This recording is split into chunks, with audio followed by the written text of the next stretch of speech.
Today, I want to talk about something that honestly has me pretty fired up, and it's about protein powder. I know a lot of us use it every single day, and we use it because we're thinking we're doing something good for our bodies. We're trying to get stronger.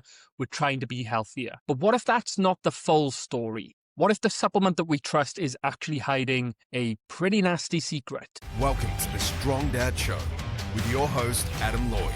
Together, we are stronger. Guys, welcome back to the Strong Dad Show. I'm Adam Lloyd, and I've stumbled down a rabbit hole recently, and I have to share with you what I've found because it is very important for your health. A new report just came out from Consumer Reports, and it's a big deal. They've looked into heavy metals in protein powders, and the findings are quite, well, genuinely, they're really shocking. So it turns out that many of the most popular brands on the market are contaminated with lead. And it's not just a little bit of lead. We are talking about seriously high levels. Now, this is the crazy part. The report found that for over 2/3 of the 23 products they tested, just one serving had more lead than their experts say is safe for an entire day. Okay, this is a huge wake-up call for the entire fitness industry. Now, this isn't some small isolated issue, and the issues don't come from some small isolated little-known brands. This is a widespread problem, and what's really frustrating is that it's been getting worse. Consumer Reports did a similar test 15 years ago, and the lead levels they found this time are actually higher on average. So while the industry has been booming and making billions, the products have been seemingly getting dirtier. And it just feels like a massive betrayal of trust, considering we are the ones funding their pockets. We are the ones paying their salaries, giving them their profits to buy yachts and nice holidays. So let's get into the specifics, because this is what really matters. Who are the worst offenders here? The one with the highest lead levels was Naked Nutrition's Vegan Mass Gainer. The name Naked implies it's clean,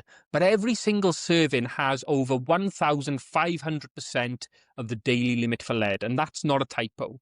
100%. It's insane. Now, here's where it really hurts. Huel's Black Edition. A lot of people use Huel as a meal replacement. It's endorsed by people like Matt Morcia from Matters Fitness, thinking that it's the pinnacle of convenient nutrition, but it tested at nearly 1,300% over the daily lead limit. Because of these numbers, the experts at Consumer Reports are flat out saying that you should not use these two products at all, ever. And it doesn't stop there. Garden of Life Sport Organic Protein and Momentous 100% Plant Protein also had really high levels, to the point where the advice for those supplements is to use them only once a week, tops. So what's the point in buying them?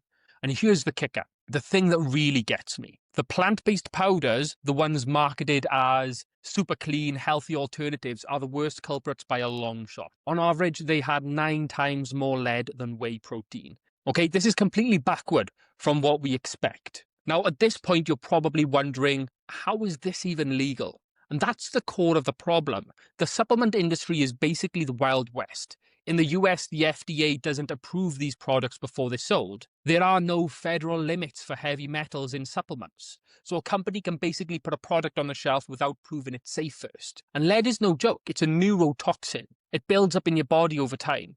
So even if you don't feel sick right away, daily exposure can lead to serious, long-term health issues like high blood pressure and even kidney problems. So we're not now just having a shake. We are taking a risk.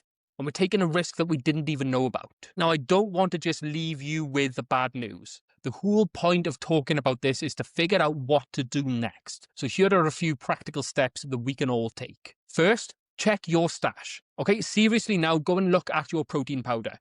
Is it one of the brands I mentioned? Honestly, even if it's not, the report makes you question all of them. So my advice, if it's not one of the brands I've mentioned, hold on to it until more data comes out. If you're unsure, toss it away. If it is one of the brands I've mentioned, get rid of it straight away. I know it feels like a waste of money, but your long-term health is worth more than half a tub of used protein powder. And second, ask the companies directly. Jump on social media, find your protein brand and ask them publicly to share their third-party lab results for heavy metals. Don't let them get away with generic marketing responses, okay? Because we deserve to know what's in the stuff that we are buying and consuming. And then third, Where you can, focus on real food. This is probably the best takeaway. The most reliable source of protein is and always will be real food. Chicken, beef, fish, eggs, dairy, lentils. You know the drill, I've gone through it before. So if you really feel you need a supplement and you don't want to use the natural sources from food, you want to look for supplements that have a third-party certification. Something like NSF certified for sport, or even more popular in the UK, informed sport. So My Protein, they do an informed sport range. That's because they actually test this stuff before it's sold. And final point is, talk to your doctor. If you've been using these high-lead products every single day for years, like a lot of people have with Huel's Black Edition, it might be worth bringing it up at your next doctor's check-in. You may want to ask for a blood test, because a blood test for lead is something that you should be considering now. It's your health and you have the right to know. Now, look, I know this is probably frustrating. There's a lot of distrust out there from these large corporations. It feels like we as the consumers are the ones who have to do all the work to stay safe while they're reaping in the profits. But the more we talk about this, the more pressure we can put on the companies to clean up their act. So do me a favor, share this episode with someone who needs to hear it. We need to get this conversation started. And as always, thanks for tuning in, and I'll catch you in the next one.